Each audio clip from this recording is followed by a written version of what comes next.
नमस्कार. एव्हीपी मराठीमध्ये आपले स्वागत आहे. महाराष्ट्राच्या राजकारणात खळबळ उडून देणारी पत्रकार परिषद आज एकनाथराव खडसे यांनी घेतली. आपण बघत आहोतच की राजकीय वर्तुळात अनेक छोट्या-मोठ्या घडामोडी घडत आहेत, ज्यामध्ये मंत्र्यांची नावे आणि अनेक आरोप प्रत्यारोप होत आहेत. अशातच आज नाथाभाऊंनी घेतलेल्या पत्रकार परिषदेच्या निमित्ताने पुन्हा एकदा राजकीय वर्तुळात खळबळ उडाली आहे. त्यामुळे पक्ष मोठा झाला.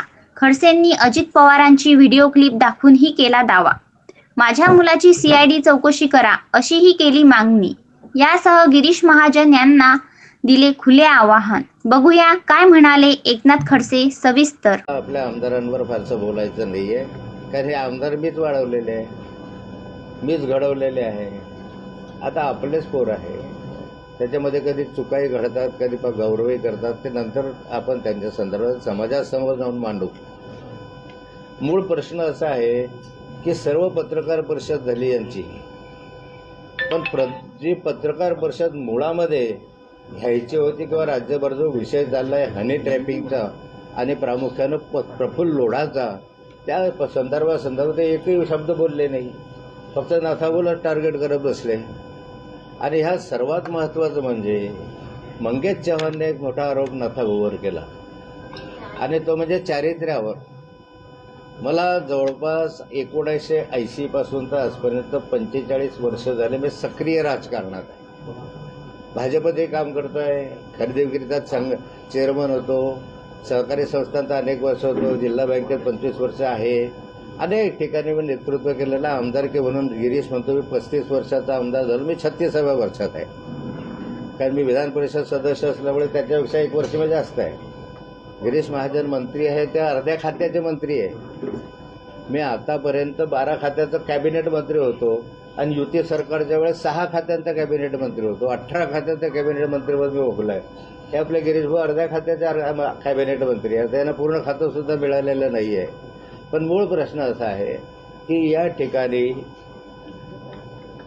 मी आव्हान देतो मंगेश चव्हाणांना की माझ्याविषयी एक छोटीशी जरी गोष्ट असेल तुमच्याकडे पुराव्यानिशी, ती समाजासमोर दाखवा. गप्पा काय मारता, समाजासमोर दाखवा. मी राजकारणातनं निवृत्त होईल, एक शब्द काढणार नाही.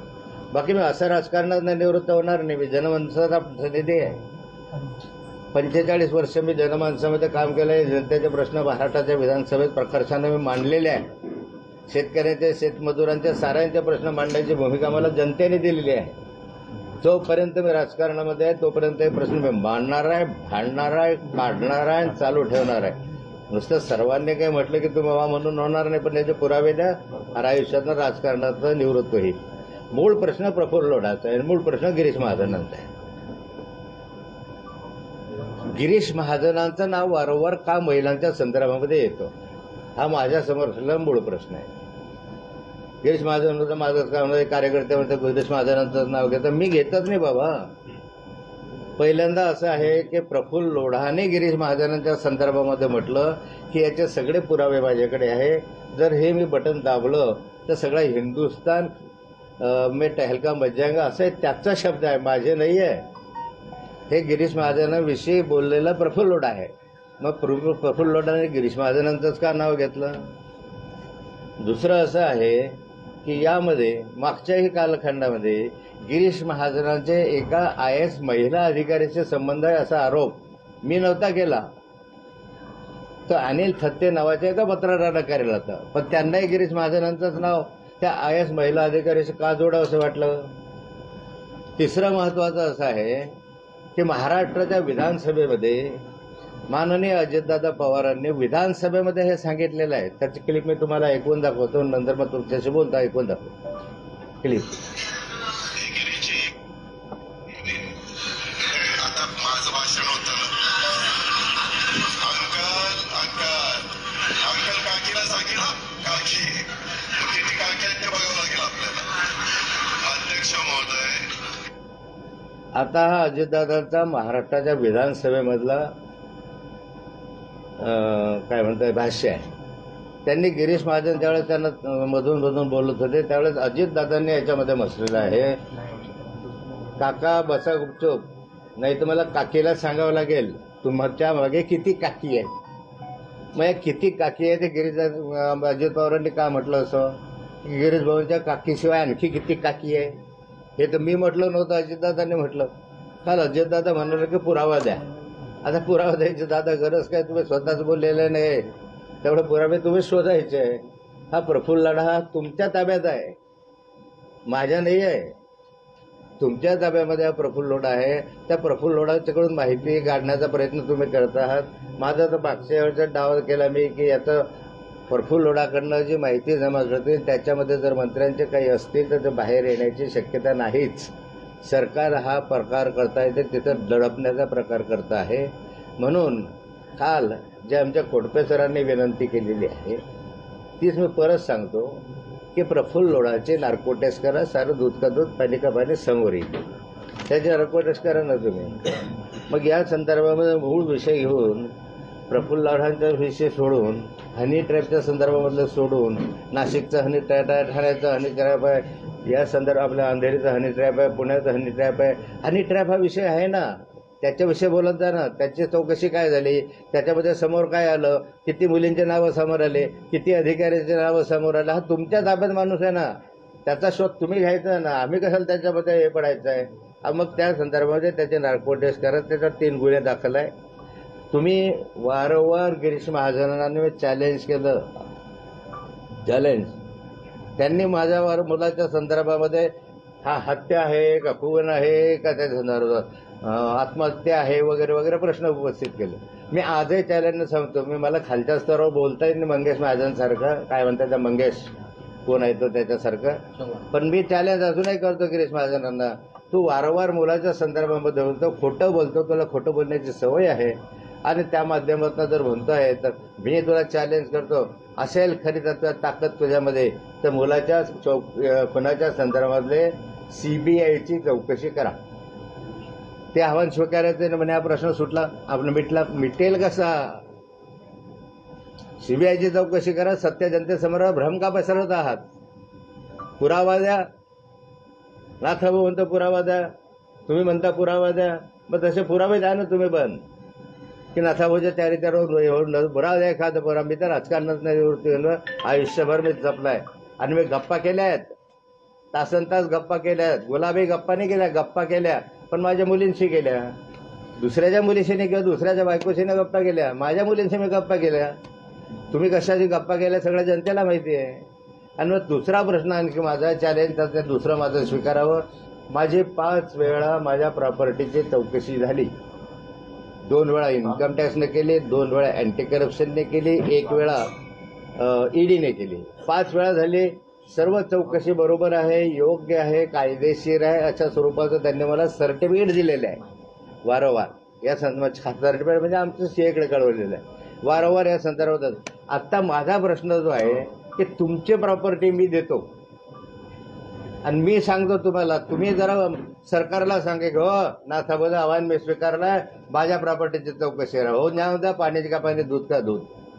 आहे का ताकद तुमच्यामध्ये कुठून प्रॉपर्टी आली काय हे स्वीकारत का रे. विषय वेगळं सोडून देता आणि या विषयाच्या संदर्भात जे तुम्ही विचारलेले माझ्या प्रॉपर्टीचे प्रश्न आहे ते तर निकाली लागले.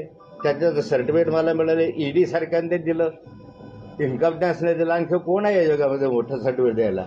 मग तुमचं का नको घ्यायला, तुम्ही द्या ना, स्वीकारा नाही की हो माझ्या प्रॉपर्टीची चौकशी करा. माझा बाप माझे सन्माननीय पिताश्री हे शाळा मास्तर होते, त्यांच्या पेन्शनवर मी जगत होतो. माझा काहीही उद्योग नाही. आजही गिरीश माझा काहीच उद्योग नाही, काही नोकरी आहे, व्यवसाय आहे, काही नाही आहे. माझा काही उद्योग नाही आहे, माझ्याकडे कुठलंही उत्पन्नाचं साधन नाही आहे. तर कोट्यावधी रुपयाची प्रॉपर्टी माझ्याकडे, याची खुली चौकशी करा असं आव्हान स्वीकारा. गिरीश माझ्यावर एक शब्द मी बोलणार नाही, बस. तुम्ही जे बोलले त्याचं आव्हान स्वीकारत जा. तिसरं असं आहे की या संदर्भामध्ये जे तुम्ही काल मुद्दे काढले त्या मुद्द्याच्या संदर्भामध्ये आमदारांनी काढले. मी आमदाराविषयी फार बोलत मी एका ओळीत सांगतो. अनन्य राजदादा, तुम्हाला मजबुरीने बोलावलेलं ही गोष्ट खरी आहे, पण तुम्हाला राजकारणात कुणी आणलं, तुम्हाला नगरसेवक कुणी केलं, माझी शिफारस कुणी केली, नाथाभाऊने शिफारस केली म्हणून तुम्ही आमदार झाले ना. तुमचं तर कशामध्ये नाव होतं मला माहिती आहे.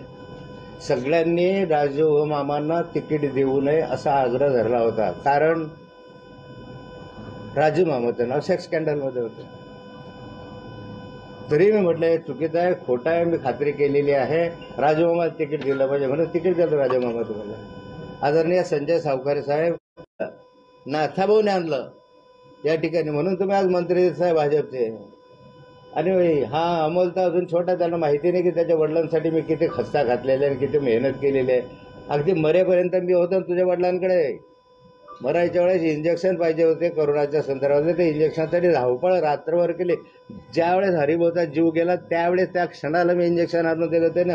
एवढं प्रेम माझं होतं, तुला बोलायचं काय अधिकार आहे रे? आमच्या जीवावर तुम्ही सगळेचे सगळे मोठे झाले आणि म्हणजे नाथाभाऊनं केलं, तुम्हाला पक्षानं केलं. अरे नाथाभाऊ होता पक्षाच्या बरोबर, मला मान्यच आहे की पक्षामुळे मी मोठा झालो, पक्ष माझ्यामुळे मोठा झाला.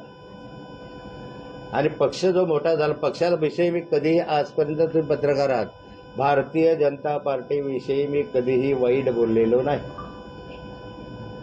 माझा आला तो व्यक्तिगत प्रश्न आला, मी त्या संदर्भात व्यक्तिगत बोललो असेल, तर भाजपविषयी किंवा भाजपच्या वरिष्ठ नेत्यांविषयी एक शब्दांना आजपर्यंत बोललो असेल तर थोबाडीत मारा माझ्या. तुम्ही का अंगावर येता पक्ष म्हणून? या जिल्ह्यामधल्या साऱ्या पक्षातल्या साऱ्या लोकांना जे पूर्वी होते, जे जुने आहे, जे आता आले नवीन, ते सोडून द्या. त्या जुन्यांना सगळ्यांना माहिती आहे ना नाथाभाऊचं योगदान कसं आहे. मी म्हणतच नाही की नाथाभाऊने केलं, मग उद्या असं म्हणावं लागेल की नाही मोदींनी काय केलं आहे, पक्षाने केलेलं आहे, फडणवीसने काय केलं आहे, पक्षाने केलेलं आहे, मुंडेंनी काय केलं आहे, पक्षाने केलेलं आहे, फडणवीसांनी काय केलं आहे, पक्षाने केलं आहे, भाऊसाहेबांनी काय केलं आहे, पक्षाने केलं आहे. तुम्ही जर असं म्हणत असाल तर त्या पक्षाच्या विस्तारासाठी आम्ही घाम गाळायला आहे ना. अरे म्हणून पक्षाने आम्हाला दिलाय ना, आम्हाला कमी दिला नाही पक्षाने, आम्हाला कमी दिला नाही पक्षाने, पण त्या पक्षाच्या विस्तारासाठी आम्ही मेहनत केली. उद्या नाथाभाऊ म्हणतो मी केलं असं नाहीच आहे. सरकारच्या माध्यमातून मी केलं.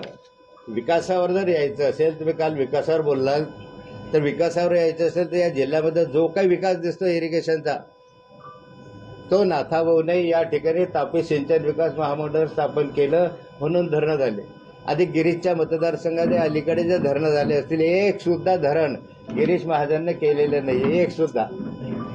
सारे धरणं जे आहेत ते नाथाभाऊने बांधले, नाथाभाऊने मंजुरी दिली.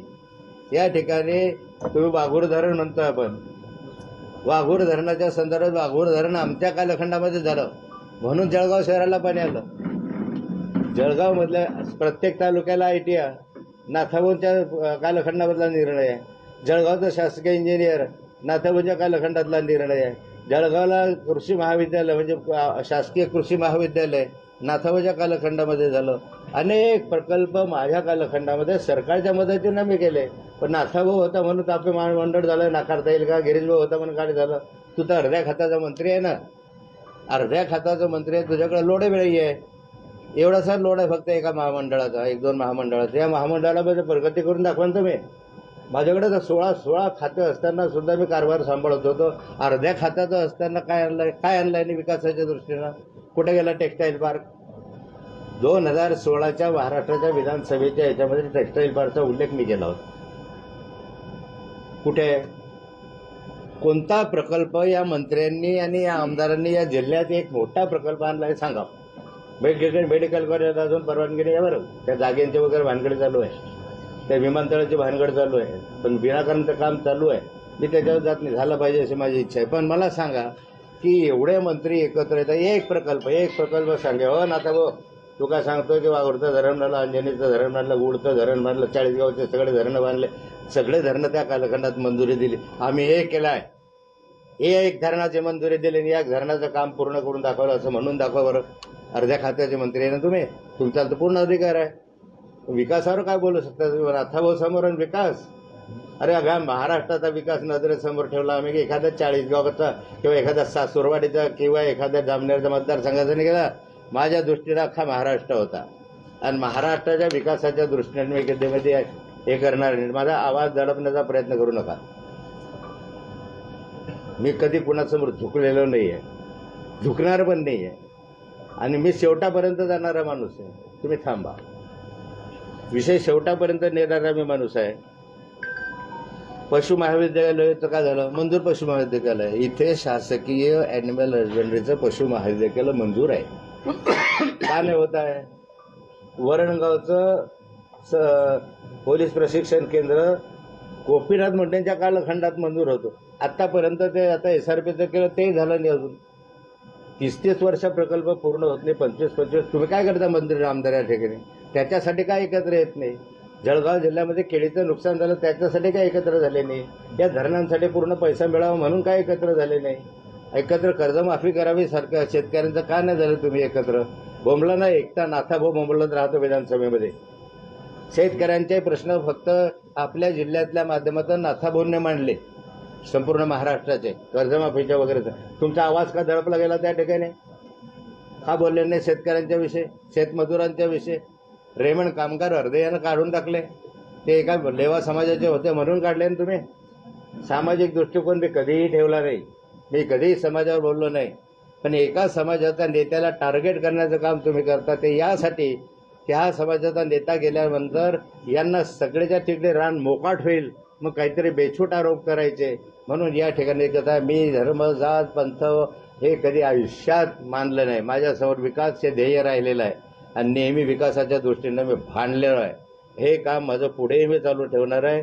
अशाच ठिकाणी मला फार बोलायचं नाही यावेळेस, पण मी एवढंच सांगणार या ठिकाणी की गिरीश भाऊंनी माझे चॅलेंज स्वीकारावे. जा स्वतःच्या प्रॉपर्टीची चौकशी करायचं चॅलेंज स्वीकारा. जा मुलाच्या याच्यातली CBI चौकशी करण्याचं चॅलेंज स्वीकारा. जा त्या ठिकाणी प्रफुल्ल लोढाचे नार्को टेस्ट करायचं चॅलेंज स्वीकारा, जे आमच्या काय म्हणतात खोडपे सरांनी काल मागितली. तसे स्वीकारायला चॅलेंज. का मागे पडताय, का पळ काढताय? त्यावेळेस आमदारांना जमा करून आमदारांनी एकत्रित मागणी करणं. हो नाथाभाऊ काय बडबड करतोय? खरा गिरीश महाजनच्या प्रॉपर्टीची चौकशी आमची सर्वांची मागणी आहे. तुमच्यात हिंमत करा. नाथाभाऊच्या वारंवार खोटं बोलून जनतेला दिशाभूल करायचे, भ्रमनिराश करायचा, हे आम्हाला मान्य होणार नाही. मी शेवटापर्यंत जाईल. तुम्ही मला वेळ द्या. तुम्ही एक वेळ कॉमेंट वाचा. हे काय बोलताय याच्यावर कॉमेंट वाचून दाखवा. तुम्हाला इतक्या घाणेरड्या कॉमेंट्स आहेत त्याच्या संदर्भातल्या की तुम्हाला वाचून दाखवणं सुद्धा अवघड. त्यांनी नुसत्या त्यांच्या बोलण्यावरच्या कॉमेंट्स फक्त वाचावं. फक्त कॉमेंट्स वाचा. माझं बोलणं काहीच नाही आहे. त्यांच्या बोलण्यावरच्या ज्या कॉमेंट्स आलेल्या आहे त्या कॉमेंट्स ह्या कॉमेंट्स आहे तुमच्यात देतो. ह्या कॉमेंट्स एवढ्या मोठ्या प्रमाणावर कॉमेंट्स आहेत, मी तुम्हाला देतो. त्याच्यामध्ये महाजन म्हणाले त्याच्या मुलाची खुनकी आत्महत्या, एकनाथ खडसेंचा थेट चॅलेंज आहेत. काय म्हणाले? कॉमेंट बघ. लोक त्याला सांगताय कॉमेंट बघ. काय लोक म्हणतात ते रवींद्र कदम खडसे साहेबांवर अशा प्रकारचे आरोप लावणं म्हणजे गिरीश महाजन किती खालच्या स्तराला जाऊ शकतात हे त्यांनी दाखवून दिलं.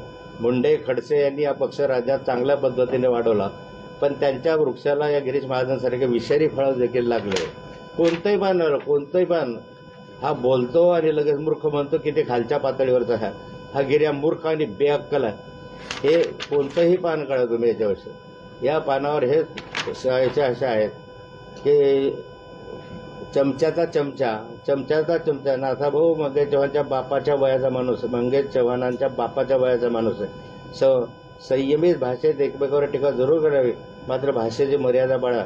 म्हणजे एकनाथ खडसेने आईचं दूध पाहिलं असेल तर असे मंगेश चव्हाण सर्वच आईचं दूध पिऊन मोठे झालेले आहे, कुत्रीचं दूध पिलेले नाही.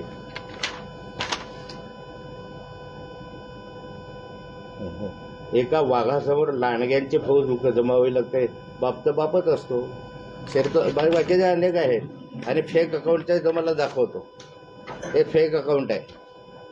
ते कलर पक्षाच्यामध्ये फेक अकाउंट आमच्याकडे मी काढलं. हे फेक अकाउंट.